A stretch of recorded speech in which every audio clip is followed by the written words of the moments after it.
अच्छा, तो मैं रोकना चाहूंगा आपको। तो जब आपकी बात हुई थी उस एजेंट के साथ, तो उसने क्या बोला कि 3 लाख रुपए लगेगा आपका? तो उसने मेरे को हाँ। बोला कि मैं जम्मू में हूँ, तो आप मेरे को बाई हैंड दे जाओ। जितनी भी अमाउंट आपने जो मतलब उसको पे की थी, वो आपने बाई ट्रांसफर की थी या फिर उसको कैश दी थी? नहीं, इन हैंड लेता था। ठीक है। तो राहुल जी, जब आपको पता चला था कि ये सब झूठ है, ये सब फ्रॉड है, तो आपको कैसा महसूस हुआ था? मुझे बुरा लगा कि मतलब बचपन में अपना कुछ ज्यादा।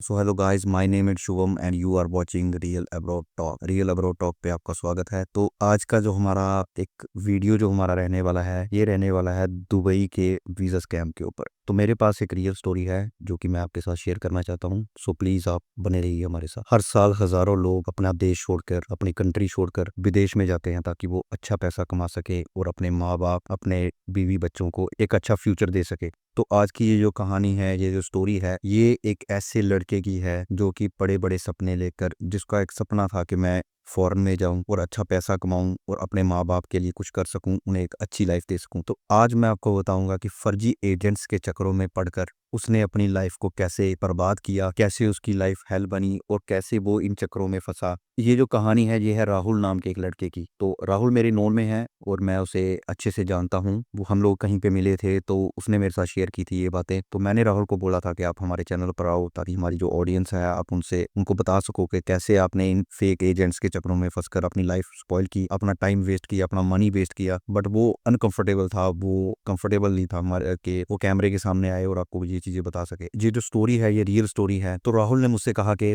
वो हमारे साथ कैमरे के सामने तो नहीं आ सकता, पर आप मुझे कॉल कीजिएगा, आपके जितने भी क्वेश्चंस रहेंगे मैं उनका जवाब दूंगा। और उसने मुझसे कहा कि हमारे चैनल पर जितने भी लोग हमसे जुड़े हुए हैं, जो हमारी ऑडियंस है, उन्हें भी पता चल सके कि कैसे ये फेक एजेंट्स, कैसे ये स्कैमर्स आपके साथ स्कैम करते हैं, आपको झूठी नौकरी का, अच्छे भविष्य का, अच्छे फ्यूचर का आपको झांसा देकर कैसे आपसे मोटा पैसा ठगते हैं और बाद में गायब हो जाते हैं। सो प्लीज जितने भी लोग इस वीडियो को देख रहे हैं, जो यहाँ तक पहुंचे हैं, सो प्लीज हमारे साथ बने रहिए, क्योंकि जो मैं आपको बताने जा रहा हूँ ये एक रियल स्टोरी है और ये जो स्टोरी है आपके लिए भी एक लेसन होगा और आपके लिए भी हेल्पफुल रहेगी। सो प्लीज बने रहिए हमारे साथ। तो अभी मैं करने वाला हूँ राहुल को कॉल और बाकी की कहानी उसी के जुबानी। हेलो राहुल जी, आवाज़ आ रही है आपको? तो राहुल क्या हाल है आपके? बस ठीक भैया, आप सुनाओ। जी बढ़िया बढ़िया। तो राहुल, एक्चुअली मैं ना यूट्यूब के लिए वीडियो रिकॉर्ड कर रहा हूँ। ठीक। So I hope you are comfortable. हाँ हाँ। तो राहुल जी, मैं अपने जो व्यूअर्स हैं उनको बता चुका हूँ, आपके नाम बता चुका हूँ। तो सबसे पहले आप कहाँ के रहने वाले हैं? मैं आरसपुरा की साइड रहने वाला हूँ। आरसपुरा साइड एक गाँव है, वहीं पे मैं। अच्छा अच्छा अच्छा अच्छा अच्छा। और राहुल जी, घर पे कौन कौन है आपके? मेरे घर पे मेरे मम्मी पापा हैं। तो मम्मी पापा क्या करते हैं आपके? मेरे पापा जो है जो वो लेबर का काम करते हैं, मम्मा है जो हाउस वाइफ है। अच्छा अच्छा अच्छा। तो राहुल जी, क्वालिफिकेशन क्या है आपकी? जी मैं 12th पास हूँ। मैंने ITI का डिप्लोमा किया हुआ है। अच्छा, तो राहुल जी, आपको कैसे दुबई जाने का सपना कैसे आया आपको राहुल जी? सपना बचपन से सपना था कि मैं फॉरेन कंट्री में जाऊँ, तो इसलिए एक वो पैशन ही बन गया था एक हिसाब से कि फॉरेन कंट्री में जाना है। अच्छा, तो आपकी 12th ही आपने यहाँ पे कोई नौकरी वगैरह नहीं कोई देखी पहले? देखी थी, पर वो कही है ना कि लगी नहीं, किस्मत ने साथ नहीं दिया है। आर्मी में कभी टेस्ट आ जाता था, कभी मेडिकल में हो जाता था। अच्छा, तो राहुल जी, उस एजेंट के बारे में आपको कैसे पता चला था? वो एजेंट मुझे एक फेसबुक की ऐड में मिला था। अच्छा, तो वहीं से मैंने उस पे बात की, तो उसने मेरे को सो आपने फेसबुक पे ऐड देखी थी उसकी? जी जी। अच्छा अच्छा। तो फिर उसके बाद में? तो उसके बाद मैंने उससे कांटेक्ट में किया, तो उसने बोला कि मेरा मोहाली में ऑफिस है। अच्छा। तो आपका हम दुबई का वीज़ा लगवा देंगे। तो उसमें आपका कोई 3 लाख रुपया लगेगा जाने में दुबई। अच्छा। हाँ, तो उसमें फिर मैंने उसके बाद किया, तो उसने मेरे से, मैं मोहाली एक्चुअली उसके ऑफिस में गया।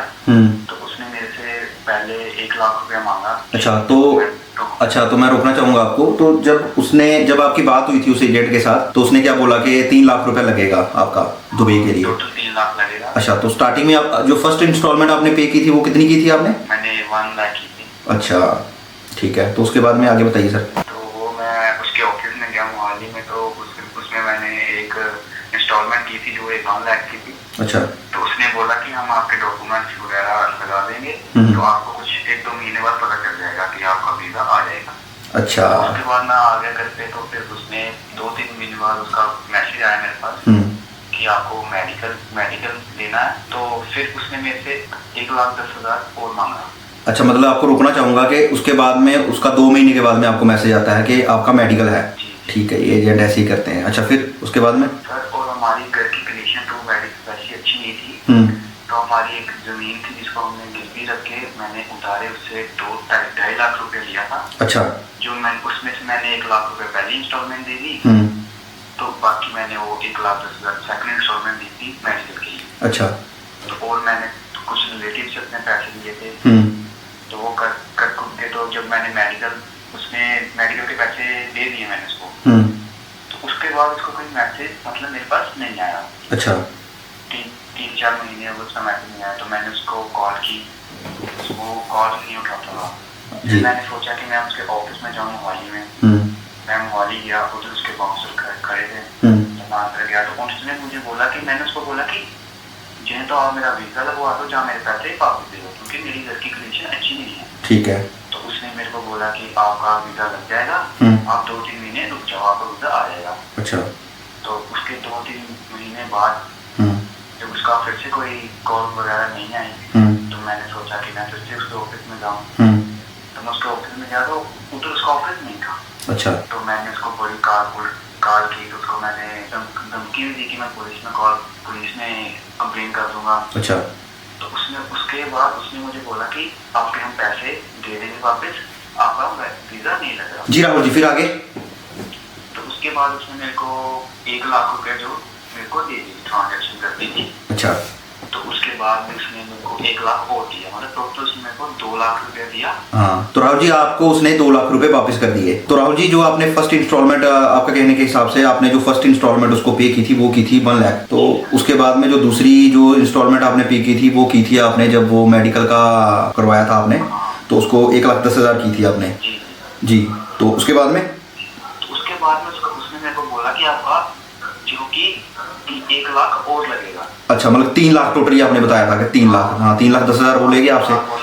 तो वो उसने मेरे को बोला कि मैं जम्मू में हूँ, तो आप मेरे को बाई हैंड दे जाओ। अच्छा, तो राहुल जी जो जितनी भी अमाउंट आपने जो मतलब उसको पे की थी वो आपने बाई ट्रांसफर की थी या फिर उसको कैश दी थी? नहीं, इन हैंड लेता था वो, ट्रांजैक्शन बोलता था वो, कुछ बहाना लगा देता था ट्रांजैक्शन। तो राहुल जी आपको कभी ये बात क्लिक नहीं की कि वो ये फ्रॉड हो सकता है कि वो आप उसको मतलब ट्रांसफर उसके खाते में नहीं कर रहे हो, वो आपसे कैश मांग रहा है? नहीं सर, वो क्योंकि बचपन से सपना था फॉरेन जाने का, वही दिमाग में क्लिक ही नहीं की, मतलब वही दुबई के सपने आ रहे थे, तो वो दिमाग में मतलब वो क्लिक ही नहीं किया वो। याद नहीं रहा होगा।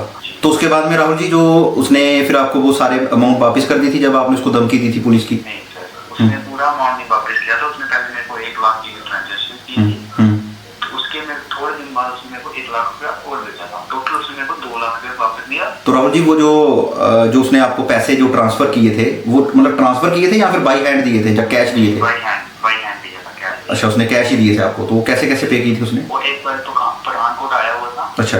तो मैं पठानकोट जाके लेके आया था, और एक बार मैं उसको ऑफिस में गया। अच्छा, तो जो थर्ड इंस्टॉलमेंट थी जब उसने बोला था कि मैं आपको बाकी पैसे भी वापस कर दूंगा, तो फिर क्या हुआ था? फिर वो आप गए थे उसके ऑफिस में? गया था, उसका ऑफिस भी उधर नहीं था, तो उसके कॉल वगैरह नंबर सब बंद हो गए थे उसके। अच्छा, तो उसके बाद में उसकी कॉल नहीं लगी?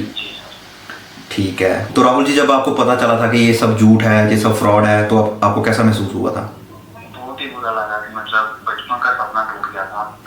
तो साथ में जो पैसे थे वो कहीं जमीन गिरवी रखी थी, तो वो भी मतलब नहीं छुड़ा पाए। तो पैसे भी नहीं थे, घर की कंडीशन भी अच्छी नहीं थी, और घर वाले भी बोल रहे थे कि तूने पैसे खराब कर दिए। तो मतलब वो बुरा ही फेज था मेरी लाइफ का। तो राहुल जी जो बार बार आप कह रहे हैं कि दुबई जाना आपका बचपन का सपना था, तो ये सपना ही था या फिर मतलब कि कोई घर के कंडीशंस कुछ ऐसे थे, ये बताएंगे आप? हाँ भाई, घर की कंडीशन भी वैसी नहीं थी, अच्छी नहीं थी। तो बचपन से सपना भी था कि फॉरेन जाके काम करेंगे, तो इसलिए वो फॉरेन का सपना था।